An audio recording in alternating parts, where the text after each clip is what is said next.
हम लोग machine design में आगे बढ़ते हैं। मशीन डिज़ाइन में लास्ट चैप्टर देखते हैं आपका स्क्रूड जॉइंट या डिज़ाइन ऑफ स्क्रूड जॉइंट। ठीक है, तो हम सबसे पहले जानेंगे स्क्रूड जॉइंट क्या होता है या फिर स्क्रूड जॉइंट क्या होता है। सबसे पहले हम लोग ये जानेंगे स्क्रूड जॉइंट या फिर इसी को कहते हैं हम लोग threaded joint. Threaded joint mainly सबसे सही नाम जो है वो है थ्रेडेड जॉइंट। ठीक है, और स्क्रूड जॉइंट भी आप कह सकते हैं, दोनों में कोई अंतर नहीं है, जॉइंट में कहने में कोई अंतर नहीं, स्क्रूड जॉइंट या फिर थ्रेडेड जॉइंट। ठीक है,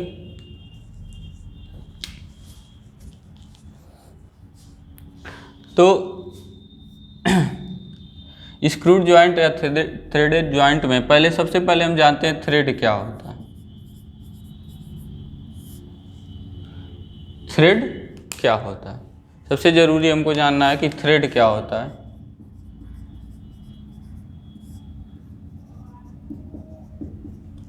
तो जब किसी सिलेंड्रिकल ऑब्जेक्ट पर, ठीक है ना, हेलिकल ग्रूव काट देते हैं, हेलिकल का मतलब ऐसे सर्पिलाकार, ठीक है ना, मतलब ऐसे बढ़ता हुआ, आप लोगों ने देखा होगा स्क्रू देखिएगा तो जो उस पे ग्रूव कटे होते हैं वो हेलिकल होते हैं, मतलब किसी एंगल पे होते हैं।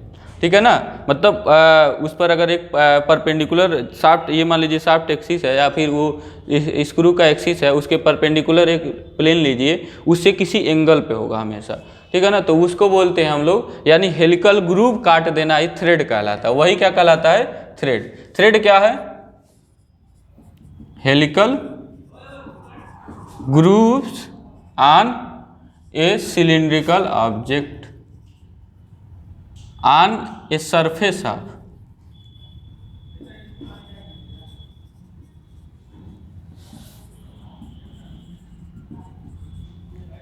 on the surface of a cylindrical object।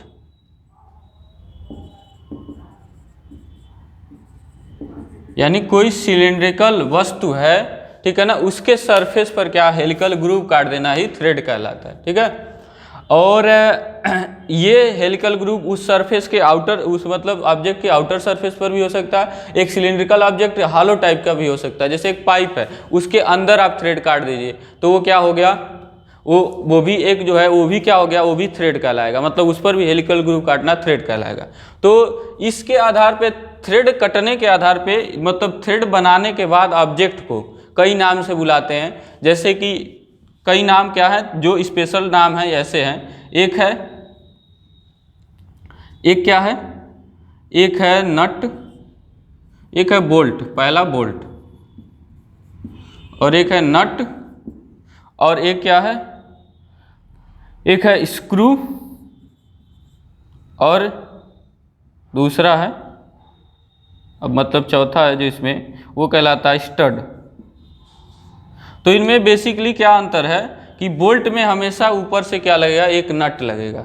तो नट बोल्ट क्या होता है कि मतलब एक सिलिंड्रिकल ऑब्जेक्ट ऐसे है और इस पर हम क्या बना रहे हैं, आउटर सरफेस पर ऐसे थ्रेड बना रहे हैं, तो ये क्या कहलाएगा, नट कहलाएगा। ठीक है, सॉरी बोल्ट कहलाएगा, ये बोल्ट। नट क्या है कि इंटरनल सरफेस पे, जैसे एक ऑब्जेक्ट है ये और इसके इंटरनल सरफेस पे ग्रूव कटा हुआ है और ये क्या होता है, इस पर फिट होता है। ठीक है, नट हो गया। फिर स्क्रू, स्क्रू में क्या होता है, इसमें कोई मतलब एक साइड में कसने वाला होता है, इसके दूसरे ओर कुछ फिट नहीं होगा। ठीक है ना, और हमेशा इसका कोई शेप होगा, यानी कोना, मतलब ये घुसने वाला होगा, किसी सरफेस में घुसने वाला होगा स्क्रू, तो उसका जो होता है ये कोने वाला शेप कुछ अलग ही टाइप का हो सकता है। ठीक है ना, कुछ ऐसे हो सकता है। तो स्क्रू, ठीक है ना, स्क्रू ऐसा बस सोचिएगा, बस जो पतला सा मिलता है वही एक स्क्रू है। नट भी एक तरह का, मतलब ये बोल्ट टाइप का भी स्क्रू होता है, मोटा भी स्क्रू होता है कहने का मतलब, और उसको कसा जाता है, तो इसको मतलब एक स्पैनर द्वारा भी कसा जा सकता है और इससे स्क्रू ड्राइवर द्वारा भी कसा जा सकता है। ठीक है ना, तो स्क्रू, तो उसको सेट स्क्रू कहते हैं जो स्क्रू ड्राइवर द्वारा कसा जाता है। और स्टड होगा, स्टड पर क्या होता है कि दोनों ओर थ्रेड कटे हो, जैसे यहाँ पे इधर भी थ्रेड कटा रहेगा और इधर भी थ्रेड कटा रहेगा, तो ये स्टड कहलाता है। ये क्या कहलाता है? स्टड कहलाता है। तो इस तरह से आपको मिलते जाएंगे, यानी बोल्ट, नट, स्क्रू, स्टड, ये सब चीज़ें। अच्छा, तो ये हो गया थ्रेडेड ज्वाइंट। अब थ्रेडेड ज्वाइंट का लाभ हानि क्या है? तो बेसिकली देखा जाए तो थ्रेडेड ज्वाइंट जो होते हैं, मैकेनिकल असेंबली में देखा जाए तो सबसे ज़्यादा थ्रेडेड ज्वाइंट कितने मिलते हैं? लगभग 60% जो है थ्रेडेड ज्वाइंट मिलते हैं। लगभग 60% थ्रेडेड ज्वाइंट मिलते हैं।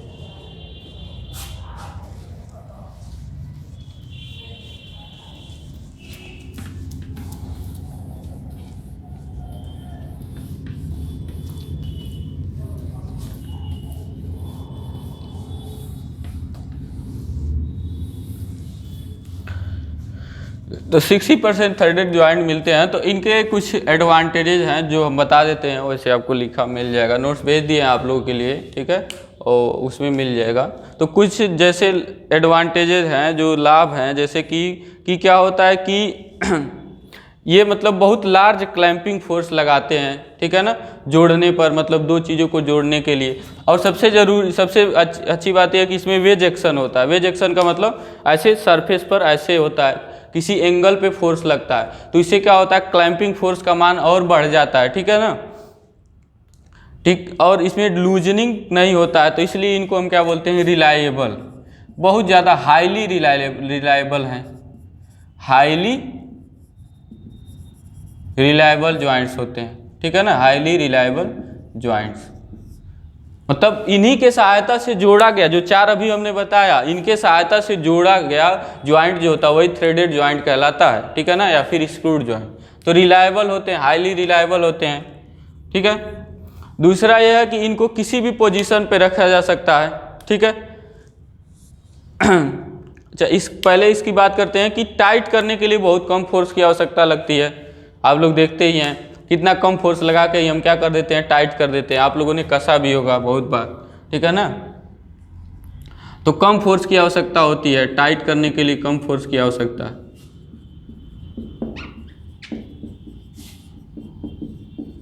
कम फोर्स की आवश्यकता।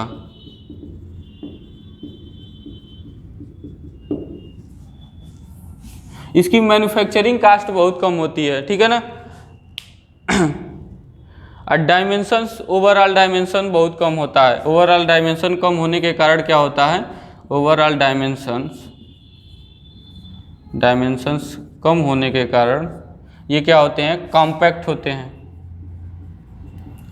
होते हैं। इनकी मैन्युफैक्चरिंग जो होती है, मैन्युफैक्चरिंग कास्ट जो होता है वो बहुत कम होता है। इनमें सेल्फ लॉकिंग का गुण होता है। सेल्फ लॉकिंग का मतलब खुद जो है लॉक हो जाते हैं, कि मतलब किसी भी पोजीशन पे छोड़िए ये वापस फिर नहीं गिरेगा। मतलब लोड कहीं रोक के छोड़ दीजिए तो क्या होगा कि जहाँ पे पहुँच गया उसके बाद वो पीस फिर से खुलेगा नहीं, ठीक है ना। तो सेल्फ लॉकिंग के कारण इनको हॉरिजॉन्टल पोजीशन पे, वर्टिकल पोजीशन पे, इंक्लाइंड पोजीशन पे कहीं भी रख सकते हैं, ये फ़ायदा होता है, ठीक है। इस तरह से बहुत सारे फ़ायदे हैं जो आपको उसमें पढ़ने को मिलेंगे। उसके बाद इसके कुछ हानियाँ देख लेते हैं।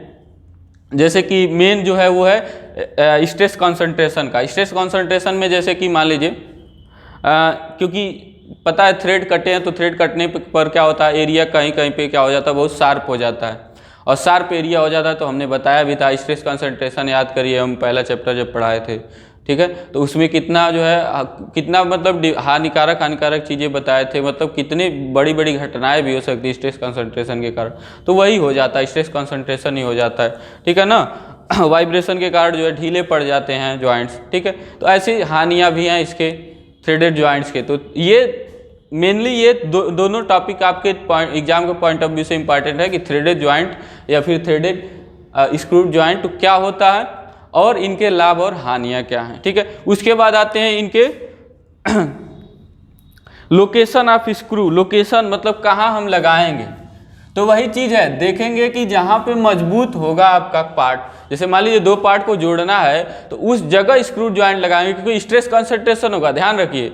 फिर से स्ट्रेस कंसंट्रेशन होगा तो क्या होगा कि दिक्कत ये होगा कि अगर स्ट्रेस कंसंट्रेशन हो गया और आप ऐसे जगह पर लगा दिए स्क्रू जहाँ पे उसका कंपोनेंट ही मतलब जिस कंपोनेंट को जोड़ रहे हैं वही कमजोर है, तो बहुत दिक्कत में पड़ जाएंगे। तो ऐसे जगह लगाया जाता है जहाँ बहुत मजबूत हो, वो कंपोनेंट जिस जगह पे बहुत मजबूत हो वहाँ स्क्रू जॉइंट लगाते हैं। और दूसरा चीज़, कसने के लिए क्या होना चाहिए, हमारा स्पैनर या फिर स्क्रू ड्राइवर चलना चाहिए, है ना, चलने के लिए जगह होना चाहिए। तो ऐसे जगह लगाते हैं जहाँ चल पाए, ठीक है ना, स्पैनर या स्क्रू ड्राइवर चल पाए जिससे हम कस पाएँ, ठीक है ना, नहीं तो हम कैसे कसेंगे। तो इन सब चीज़ों को ध्यान में रख के हमारा लोकेशन ऑफ स्क्रू हो गया। इसको हम क्या, ये भी आपके टॉपिक आपके सिलेबस में है कि लोकेशन ऑफ स्क्रू यानी स्क्रू कहाँ कहाँ लगाते हैं, ठीक है। तो ये हो गया। अब उसके बाद बात करते हैं हम लोग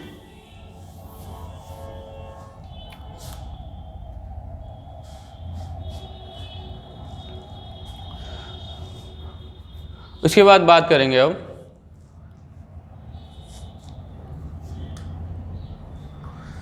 टर्मिनोलॉजीज की।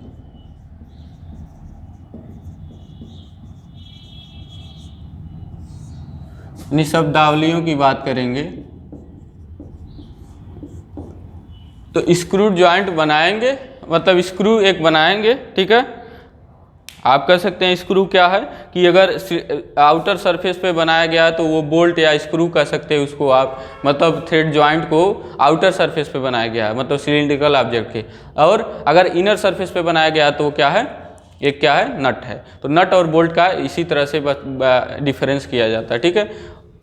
बेसिकली बात यही है कि दोनों सेम एक तरह से ही, लेकिन दोनों पर ग्रूव जो होता है एक तरह से ही होता है। तो एक बनाते हैं हम,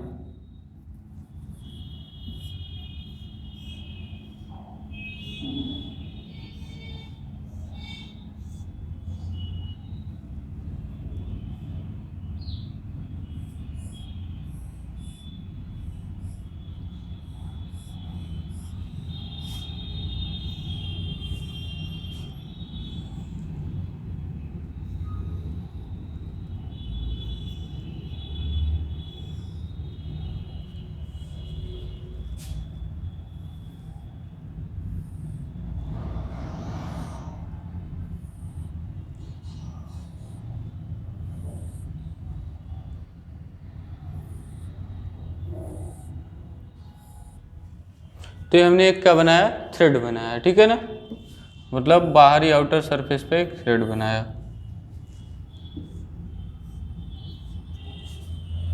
ऐसे ही आप इनर सरफेस पर भी बना सकते हैं, नोट्स ले लीजिएगा, उसमें देख लीजिएगा, इनर सरफेस पर भी बनेगा, ठीक है। या फिर ऐसे ही बना हुआ होगा और क्या कर देंगे आप, ऐसे ही बना हुआ होगा, यहाँ पे क्या कर देंगे, एक मतलब एक जो है पोर्शन बना देंगे और उस पर कटिंग कर देंगे, ठीक है ना। तो ये थ्रेड है, तो इसमें कुछ कुछ टर्मिनोलॉजी होते हैं, उनको हम लोग पढ़ लेते हैं, ठीक है ना। और ये आपके एग्जाम के पॉइंट ऑफ व्यू से इम्पॉर्टेंट है, ठीक है। तो ये आपके एग्जाम के पॉइंट ऑफ व्यू से बहुत इंपॉर्टेंट है। तो बात करते हैं सबसे पहले मेजर डायमीटर की, ठीक है। तो मेजर डायमीटर क्या होता है, ये जो आउटर डायमीटर है यहाँ से लेकर यहाँ तक का, ये कहलाता है हमारा मेजर डायमीटर। यानी सबसे बाहरी थ्रेड के सबसे बाहरी व्यास, सबसे बाहरी व्यास जो होता है वो क्या कहलाता है, आउटर डायमीटर या मेजर डायमीटर, या फिर इसको नॉमिनल डायमीटर, दो नाम देते हैं इसको, मेजर डायमीटर या फिर एक और नाम है नॉमिनल डायमीटर। इसको जनरली डी से दिखाते हैं, किससे दिखाते हैं, डी से। अगर वही एक्सटर्नल थ्रेड है, सॉरी इंटरनल थ्रेड है, यानी जो है एक जो है जैसे नट में बना हुआ है तो उसको कैपिटल डी से दिखाएंगे, ठीक है। और जो ये नीचे वाला होता है, नीचे वाला का मतलब यहाँ से लेकर और यहाँ तक का, ठीक है ना, यहाँ से लेकर यहाँ तक का डायमीटर जो होता है उसको हम बोलते हैं माइनर डायमीटर या कोर डायमीटर। क्या बोलते हैं, लघु व्यास जिसको कहते हैं आप, इसको दीर्घ व्यास कहते हैं, इसको लघु व्यास कहते हैं, और एक और नाम है कोर डायमीटर। ये क्या कहलाता है, कोर डायमीटर कहलाता है, ठीक है। अब इनमें एक इफेक्टिव डायमीटर होता है, ठीक है, इफेक्टिव जो यहाँ पे होगा, इन दोनों के बीच होता है, इसको हम लोग बोलते हैं पिच डायमीटर, पिच डायमीटर या फिर इफेक्टिव डायमीटर।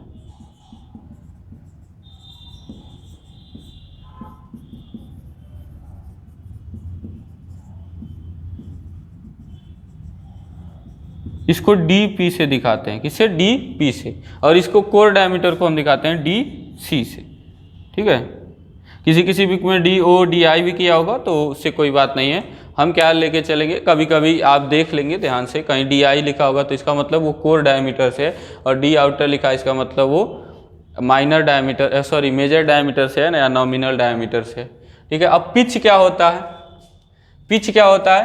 तो किसी थ्रेड पर और उसके एडजेसेंट यानी आसन्न कहते हैं हिंदी में, यानी उसके अगले या कंजिक्यूटिव के करस्पॉन्डिंग पॉइंट, जैसे इस पर ये पॉइंट ले रहे हैं तो इस पर भी ये पॉइंट, और इसके बीच का जो डिस्टेंस ये होता है वो कहलाता है पिच, और ये एक्सियल डिस्टेंस होगा, ठीक है ना। तो इसको हम कहते हैं पिच, इसको P से दिखाते हैं, पिच को हम किससे दिखाते हैं? P। और लीड क्या होता है? एक और चीज हमको पढ़ना है, लीड। ये सभी आपको लिख के आना है टर्मिनोलॉजी में। लीड क्या होता है कि जब आप जैसे कि एक रोटेशन देते हैं, जब इस स्क्रू को एक रोटेशन देंगे तो एक्सियल डायरेक्शन में किसी नट में समझिए नट में दे रहे हैं रोटेशन, या फिर किसी कंपोनेंट में ही छेद किया गया है तो उसमें अब दे रहे हैं, क्योंकि हमेशा जो है मिला होना चाहिए, दो इस पर ऊपर से एक्सटर्नल एक थ्रेड होना चाहिए तभी ना मूव करेंगे, रिलेटिव मोशन कैसे होगा। तो एक रोटेशन देने में जितना आगे एक्सियली बढ़ेगा, एक्सियली मतलब ऐसे रोटेट कर रहे हैं, एक 360 डिग्री घुमाने पर जितना आगे बढ़ता है उसको हम लीड कहते हैं, ठीक है ना। तो इसमें लीड के आधार पे जो है single start, double start thread होते हैं, ठीक है ना। तो सिंगल स्टार्ट का मतलब है कि वो एक चक्कर में P के बराबर यानी पिच के बराबर मूव करेगा, यानी उसका लीड क्या है? पिच के बराबर। अगर डबल स्टार्ट थ्रेड है तो एक चक्कर में दुगने पिच के बराबर चलेगा, यानी कि लीड जो होगा वो 2P के बराबर होगा। तो सिंगल स्टार्ट के लिए लीड क्या होता है? लीड जो होता है P के बराबर होता है। अगर डबल स्टार्ट है, इसको ऐसे बोलते हैं, डबल स्टार्ट स्क्रू है या फिर थ्रेड है तो लीड जो होगा वो 2P के बराबर होगा। अगर ट्रिपल स्टार्ट होगा तो 3P के बराबर होगा, यानी कि एक चक्कर में ये 2P के बराबर यानी 2 पिच घूम जाएगा, यानी यहाँ से यहाँ तक चला जाएगा।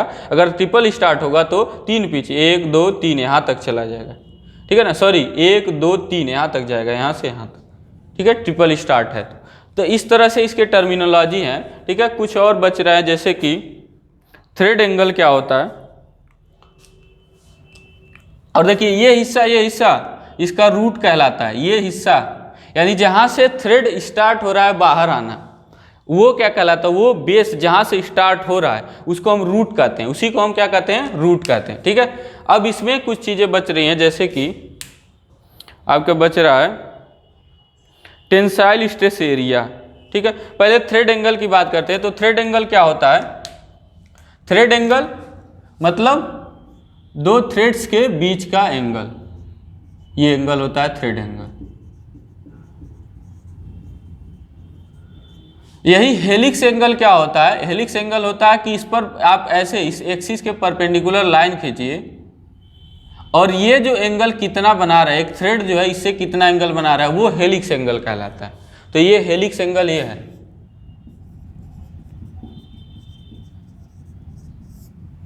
ठीक है। उसके बाद बात करते हैं, बच रहा है टेंसाइल स्ट्रेस एरिया या हाँ टेंसाइल स्ट्रेस एरिया। तो ये एजम्पशन है एक तरह से, अगला वाला जो चीज़ हम पढ़ने जा रहे हैं टेंसाइल स्ट्रेस एरिया, ये एक एजम्पशन है। ये एजम्पशन क्या है, ये ध्यान से देखिएगा कि जब हम टेंशन टेस्ट करते हैं एक्चुअल का, ठीक है ना, तो हम देखते हैं कि जो फेलियर होता है इसका, मतलब एक स्क्रू का फेलियर जो होता है वो क्या माने कि एक अनथ्रेडेड, एक क्या माने एक अनथ्रेडेड, ठीक है ना, यानी कि ऐसा रॉड माने जिस पर थ्रेड नहीं है और ये क्या है थ्रेडेड रॉड है।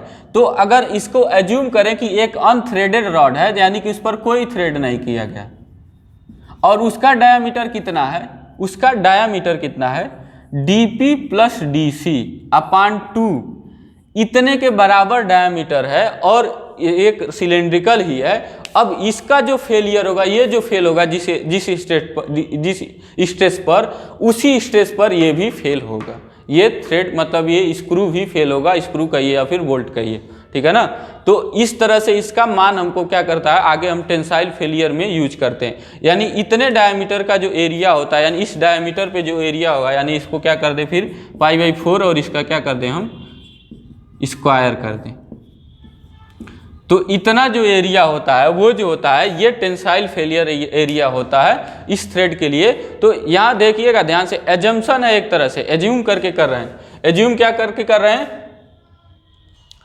कि एक अनथ्रेडेड रॉड है, यानी कि ऐसा है कुछ, इस पर थ्रेड नहीं किया गया, और कितने का, इतने डायमीटर का, इतना डायमीटर का। तो इसका जो एरिया होगा वो एरिया एक तरह से टेंसाइल स्ट्रेस एरिया है इस थ्रेडेड के लिए, ठीक है ना, इस थ्रेडेड के लिए। जहाँ पे थ्रेडेड के लिए कोर डायमीटर जो होगा इसके आधार पे DC यही यहाँ पे होगा, और D आउटर जो होगा वो होगा, और DP जो होगा यानी कि उसका पिच वाला होगा, ठीक है ना। तो इस तरह से किया जाता है, टेंसाइल स्ट्रेस एरिया को निकाला जाता है, ठीक है। और हेलिक्स एंगल भी हमने देख लिया। और यही सब चीज़ें जब नोटेशन करेंगे आउटर एक्सटर्नल थ्रेड के लिए, यानी कि किसी जैसे नट में है तो उसके लिए क्या लिखेंगे, इसके लिए कैपिटल D लिखेंगे, यूज करेंगे, ठीक है। ये लीड और P तो वही रहेगा, इसके लिए DC रहेगा, कैपिटल DC, और इसके लिए DP रहेगा, मतलब पिच वाला, DP कैपिटल DP, ठीक है। तो ये टर्मिनोलॉजी भी हो गए, ठीक है।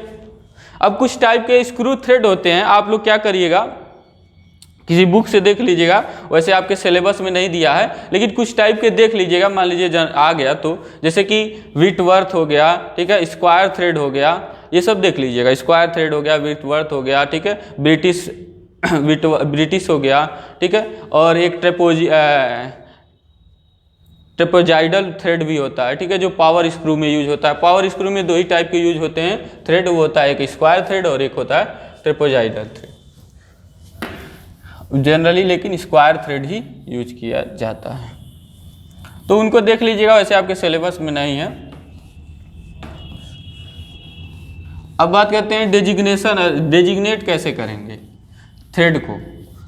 तो यानी कि नाम कैसे देते हैं थ्रेड्स का, ये कैसे जानेंगे कि कितने mm का ये स्क्रू है, कितने mm डायमीटर का है, कैसा है, क्या लगाना। जैसे आप डिजाइनर हैं, अब आपको लिखता है उसको डिजाइन मतलब ड्राइंग पे लिखना है, तो कितना लिखेंगे तो जो है वो उसको पता चल जाएगा मैन्युफैक्चरर को, मैन्युफैक्चरिंग इंजीनियर को, कि इतने का हमको बनाना है, इतने का थ्रेड बनाना है और इतने का लगाना है।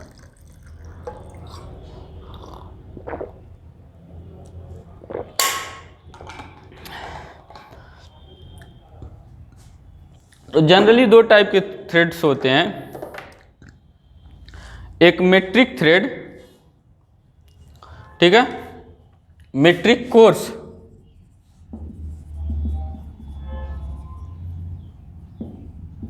थ्रेड,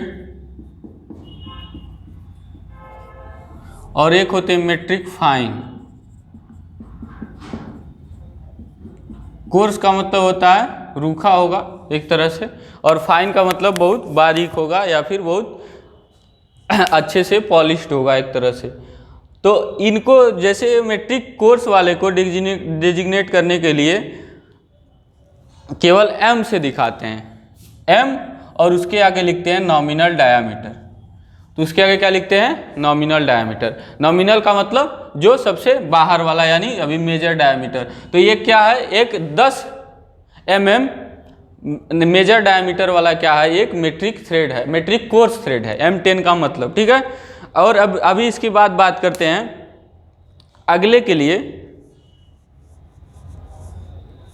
अगले के लिए क्या करते हैं, अगर जो है ये होगा मेट्रिक फाइन थ्रेड होगा, तो क्या करेंगे, M तो लिखेंगे, ठीक है ना, M लिखेंगे, फिर लिखेंगे क्या उसके बाद क्या लिखेंगे, नॉमिनल डायमीटर मान लीजिए 10, उसके बाद पिच भी लिखेंगे, पिच भी लिखेंगे। तो ये क्या बताएगा, पिच को बताएगा। मतलब ऐसे लिखा है, यानी का नॉमिनल डायमीटर D इसका 10 है और पिच कितना है 1.25 है। और इसमें हम पिच नहीं लिखते हैं, केवल क्या लिखते हैं, M इसका मतलब नॉमिनल डायमीटर यानी D क्या है 10 है।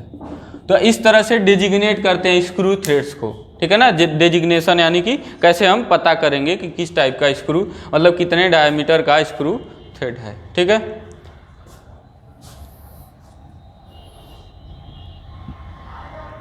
अब देखते हैं स्ट्रेसेस। अब हम देखते हैं स्ट्रेसेस इन स्क्रू थ्रेड्स। क्या हम देखेंगे? स्ट्रेसेस इन स्क्रू थ्रेड, या फिर इसी को आप बोल्ट डिजाइन भी कर सकते हैं या फिर स्क्रू डिजाइन भी कर सकते हैं। ठीक है ना, जो अभी बताने जा रहे हैं। ठीक है,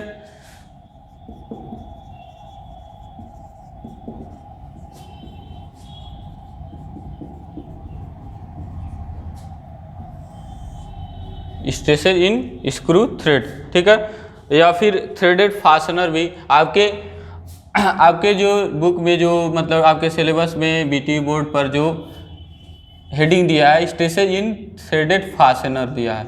क्या दिया है? Threaded fasteners.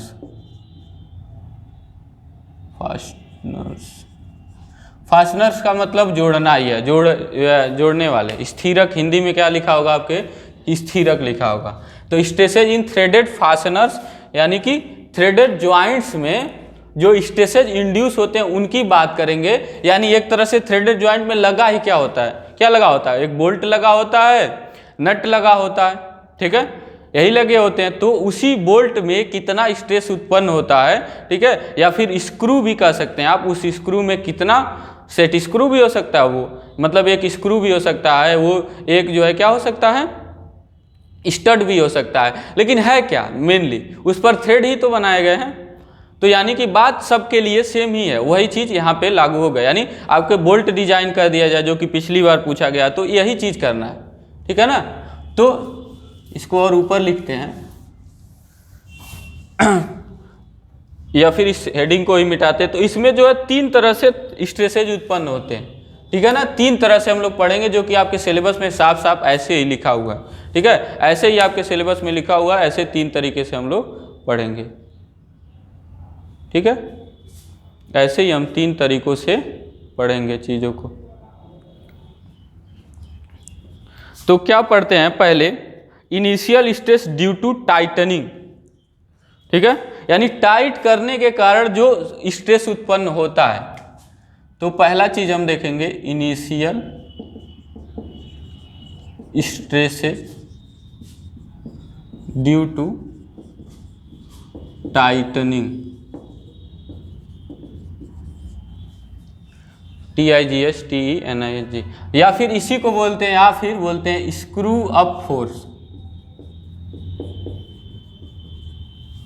ठीक है, स्क्रू अप फोर्स मतलब स्क्रू को चढ़ा रहे हैं। ठीक है ना, तो उसके लिए कितना फोर्स आ रहा है उसकी बात करते हैं। तो initial stresses due to tightening या due to screw up force, यानी स्क्रू को चढ़ा रहे हैं, तो उसके कारण जो स्ट्रेस आ रहा है, यानी शुरुआती प्रतिबल जो आ रहा है, ठीक है ना, वो यानी कि चढ़ाने के कारण जो शुरुआती प्रतिबल, नोट्स में हिंदी में लिखा है, ठीक है, तो उसमें देख लेंगे आप लोग। तो उसके कारण जो स्ट्रेस आ रहा है, यानी कि प्रतिबल आ रहा है, उसकी बात करते हैं। तो जनरली देखिए ये पूरी तरह से क्या है, एक तरह से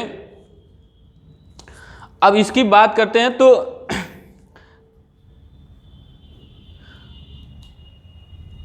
तो इसमें 4 तरह से उत्पन्न होते हैं।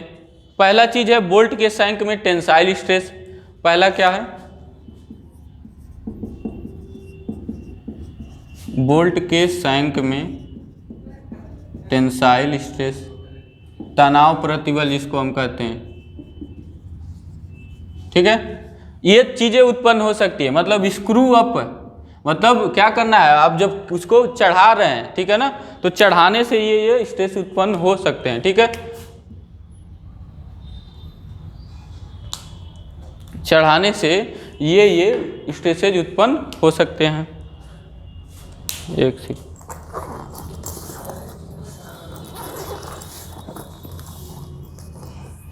चढ़ाने से ये स्ट्रेसेज उत्पन्न हो सकते हैं। दूसरा क्या है, यानी कि बोल्ट को, यानी कि कसने से क्या हो सकता है, टाइटनिंग करने से बोल्ट के सैंक में क्या हो सकता है, टेंसाइल स्ट्रेस आ गया। क्योंकि कसने से क्या होगा, कसने से देखिए यहाँ पे बात करें तो यहाँ पे एक आपका नट लगा, यहाँ पे बोल्ट लगा है, ठीक है, और यहाँ पे कोई मान लीजिए कंपोनेंट है, उसी को जोड़ रहे हैं, और यहाँ पे फिर ये कंपोनेंट ख़त्म होता है, यहाँ पे कंपोनेंट, और यहाँ पे फिर, ठीक है। तो ऐसे कंडीशन में क्या होगा, जब कसते हैं तो यहाँ पे क्या लगाते हैं, यहाँ पे फोर्सेज लगते हैं। देखिए कंपोनेंट फोर्स भी लगाता है, मतलब ये फोर्स इस पर लगाता है तो उतना ही बराबर रिएक्शन क्या लगेगा, इस पर लगेगा और इस पर लगेगा, ठीक है ना। तो इधर भी लगेगा और भाई इधर भी लगेगा। तो इस तरह से क्या होगा कि देखा जाए तो पे क्या हो रहा है, उस पर टेंसाइल स्ट्रेस लग रहा है, ऐसे तनाव प्रतिबल, फोर्सेज ऐसे ही लगेंगे, यहाँ पे यहाँ पे यहाँ पे यहाँ पे, ठीक है। अब इन फोर्सेज के कारण क्या क्या हो सकते हैं देख लीजिए। पहला क्या हो सकता है, इसमें तनाव प्रतिबल होगा कि नहीं, ठीक है। दूसरा क्या हो सकता है, चूड़ियों में जो फ्रिक्शन हो रहा है, क्योंकि हम कस रहे हैं, तो कसने के कारण क्या हो सकता है, इसमें शियर स्ट्रेस उत्पन्न हो सकता है, ठीक है ना। वो क्या होता है, टार्सनल शियर स्ट्रेस, क्योंकि बता हमको टार्क लगाते हैं किसी चीज पर तो क्या कौन सा स्ट्रेस उत्पन्न होता है, टार्सनल शियर स्ट्रेस। तो फ्रिक्शन के कारण चूड़ियों के बीच, थ्रेड्स के बीच, चूड़ियां मतलब थ्रेड्स के बीच फ्रिक्शन, क्योंकि इसके और इसके जो कंपोनेंट या फिर यहाँ पर कहिए चाहे इसमें जो थ्रेड लगा होगा उनमें क्या होगा, फ्रिक्शन होगा कसने के कारण। तो उस फ्रिक्शन के कारण क्या हो सकता है, टार्सनल, क्योंकि फ्रिक्शन लगेगा तो सेंटर के अबाउट फ्रिक्शन लगेगा, है ना। फ्रिक्शन यहाँ पे लगेगा और आपका सेंटर यहाँ रोटेट किसके अबाउट हो रहा है, रोटेट इस सेंटर के अबाउट हो रहा है। तो जब आपको पता है कि जब किसी दूर फोर्स लगेगा तो टार्क लगेगा, ठीक है ना, टेंजेंशियल फोर्स लगेगा, तो उस टार्क के कारण क्या होगा, थ्रेड्स के बीच फ्रिक्शन के कारण क्या हो गया, टार्सनल शियर स्ट्रेस।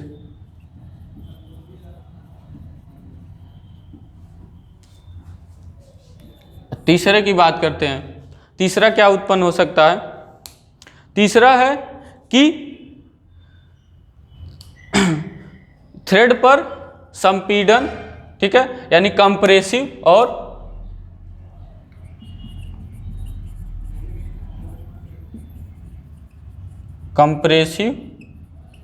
और शियर स्ट्रेस, ये भी उत्पन्न हो सकता है, शियर स्ट्रेस।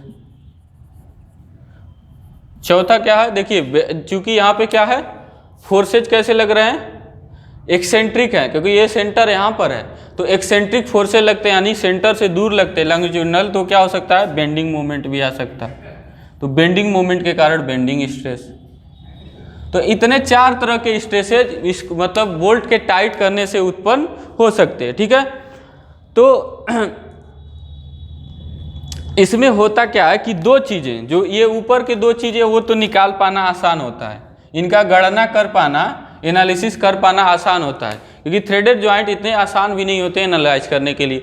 तो इन दो का ही करते हैं और इन दो का नहीं करते हैं, और इस तरह से बनाया जाता है कि प्रैक्टिकली हम देख लेते हैं कि इसमें फेल न हो रहे हों, बस इसमें फेल ना हो रहे हैं, बाकी जो है एनालाइज जो भी करेंगे किसके कारण करेंगे, इसके और इसके माध्यम से करेंगे। तो पहला बोल्ट के शंक में अगर टेंसाइल स्ट्रेस आ रहा है तो टेंसाइल स्ट्रेस एरिया क्या हमने बताया था, या फिर टेंसाइल स्ट्रेस एरिया से आप कर सकते हैं, जो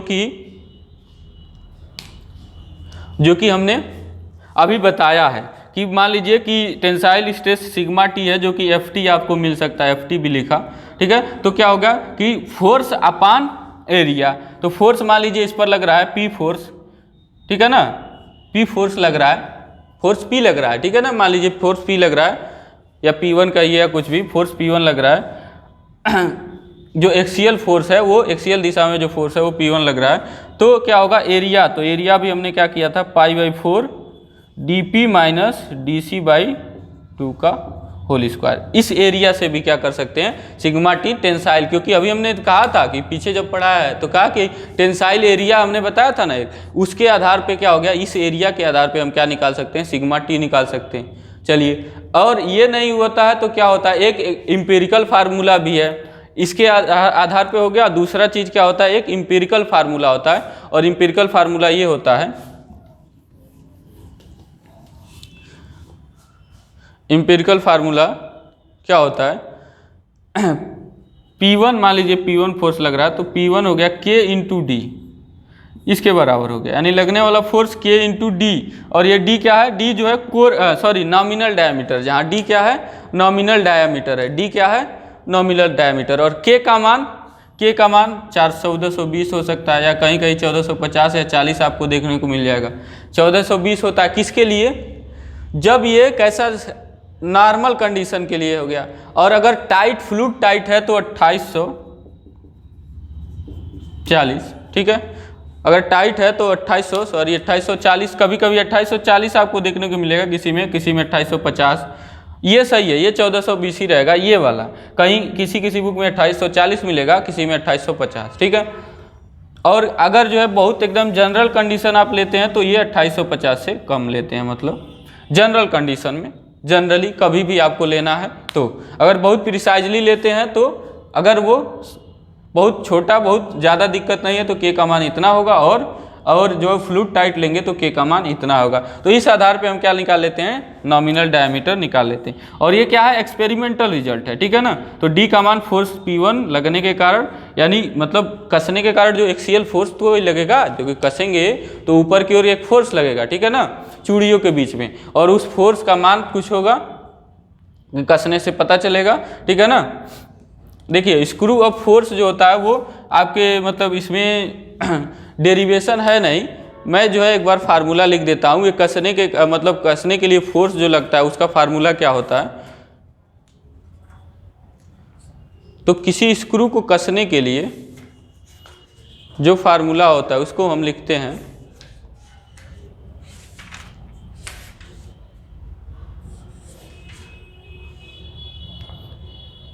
तो कसने के लिए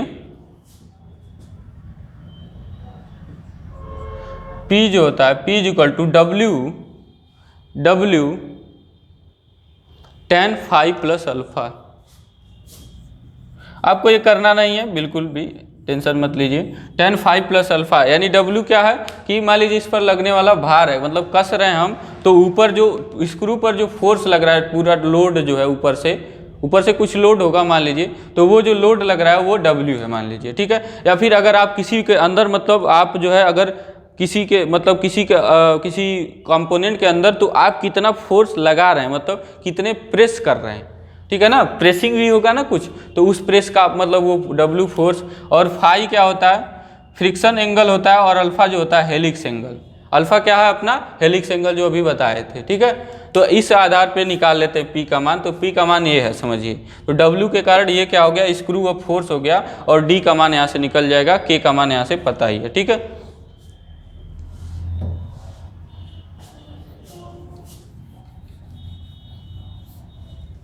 तो यहाँ से D का मान निकल जाएगा। अब बात करते हैं दूसरा चीज, जब ये पहला वाला तो हमने कर लिया, पहला वाला एनालिसिस हमने कर लिया, अब दूसरे वाले की बात करते हैं। दूसरा वाला एनालिसिस, तो फ्रिक्शन के कारण टार्सनल शियर स्ट्रेस की बात कर रहे हैं। तो फ्रिक्शन के कारण जो टार्सनल शियर स्ट्रेस होगा वो ऐसे होगा कुछ,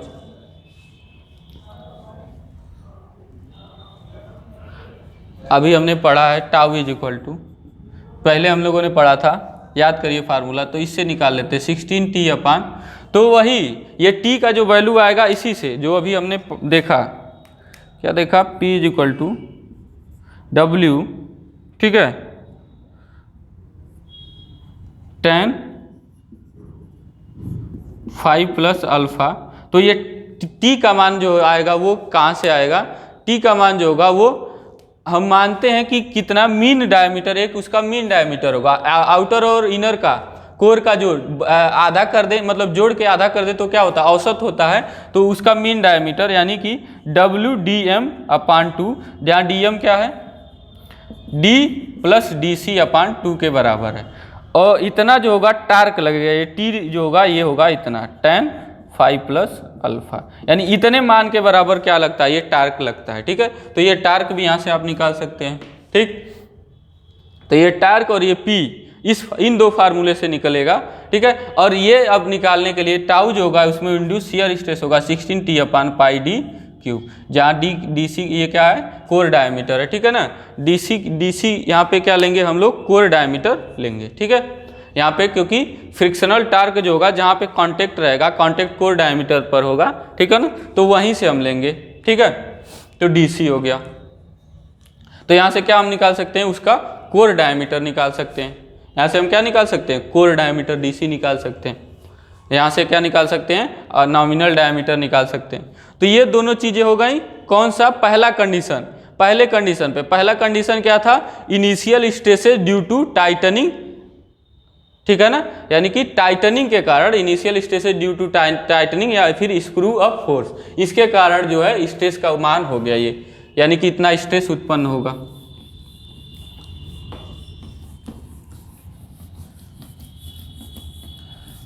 अब हम लोग बात करेंगे आगे,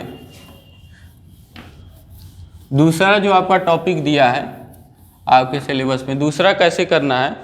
दूसरा ये है कि stress due to force between joining parts, ठीक है, यानी दो जो ज्वाइनिंग पार्ट्स लग रहे हैं, ठीक है ना, उनके बीच फोर्स जो लग रहा है उसके कारण, ज्वाइनिंग पार्ट्स के बीच जो फोर्स लग रहा है उसके कारण जो है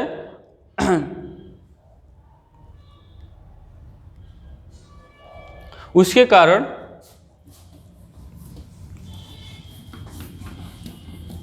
तो इस समय मान लीजिए, इस समय कोई जो है, इस समय इस दौरान जो भी था इसमें कोई फोर्स नहीं लग रहा था, मतलब ऊपर से कोई फोर्स नहीं लग रहा था, ठीक है। अब क्या कर रहे हैं, एक्स्ट्रा जो है फोर्स लगा दे रहे हैं। एक्स्ट्रा फोर्स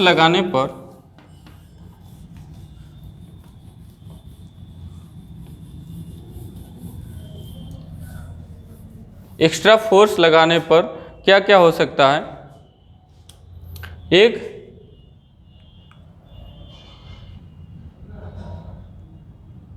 पहला है टेंसाइल। तो टेंसाइल निकालने के लिए टेंसाइल फोर्स, तो यहाँ पे क्या है हेडिंग आपका, stresses due to force between joining parts, stresses due to force between joining parts.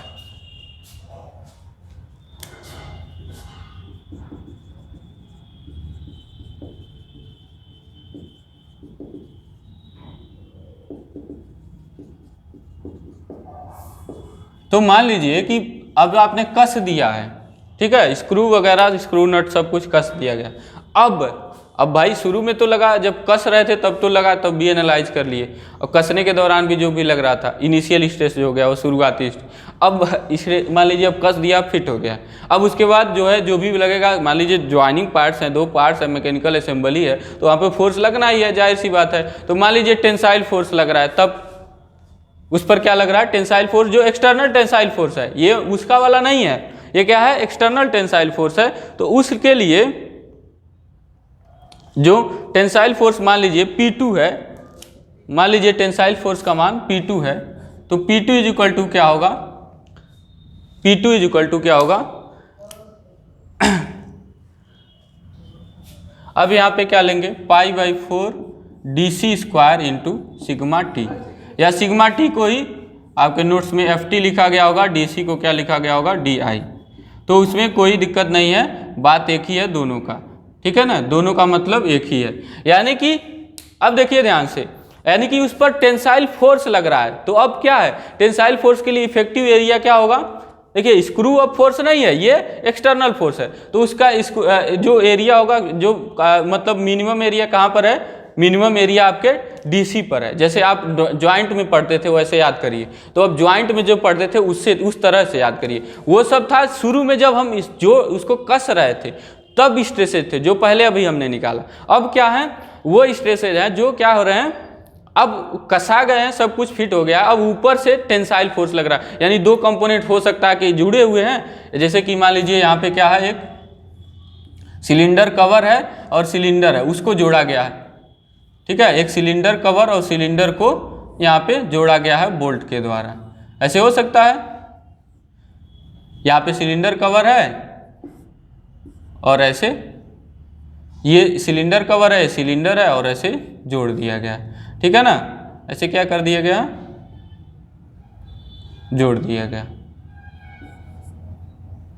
Bolt के द्वारा, बोल्ट के द्वारा जोड़ दिया गया। तो क्या लगेगा, सिलेंडर कवर पे फोर्स लगेगा, ठीक है, प्रेशर के कारण। तो प्रेशर के कारण फोर्स लगेगा, तो मान लीजिए इस पर टेंसाइल फोर्स कुछ लगेगा, तो उसके लिए तो वो मान लीजिए टेंसाइल फोर्स ये है P2, तो π/4 dc², वो किसके लिए, मिनिमम एरिया लेंगे। अब मिनिमम एरिया क्या होगा, DC होगा, कोर डायमीटर पर ही मिनिमम एरिया होगा, उसके बाहर जाएंगे तो एरिया क्या हो जाएगा आपका, बढ़ता जाएगा। तो सबसे वल्नरेबल कहाँ पर है, यानी कि वीकेस्ट सेक्शन जिसको कहते हैं, सबसे कमजोर, वो DC है। तो इसलिए π/4 dc² × σt हो गया, ठीक है। इस तरह से क्या निकाल सकते हैं, DC यहाँ पर भी हो सकता है, यानी उस पर लगने वाला फोर्स कह सकते हैं आप, या σt निकाल सकते हैं, कितना इंड्यूस हुआ, ठीक है, ये सब चीज़ें निकाल सकते हैं। एक इक्वेशन ये हो गया, टेंसाइल फोर्स वाला हो गया। अब दूसरा क्या हो गया, शियर स्ट्रेस, ठीक है। अब मान लीजिए कि यही टेंसाइल स्ट्रेस जो है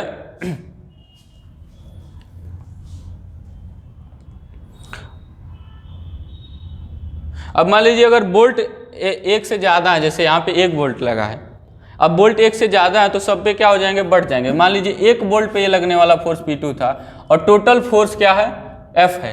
टोटल फोर्स जो लग रहा है यहाँ पे प्रेशर के कारण वो F है, और टोटल इसमें कितने बोल्ट है, N बोल्ट है। तो 1 पर लगने वाला फोर्स क्या हो गया, यानी P2 बराबर क्या हो गया, टोटल F/N, क्योंकि बढ़ जाएगा, ठीक है ना। जो अभी तक हमने निकाला वो 1 पर था, वो बढ़ जाएगा। अब बात करते हैं शियर की।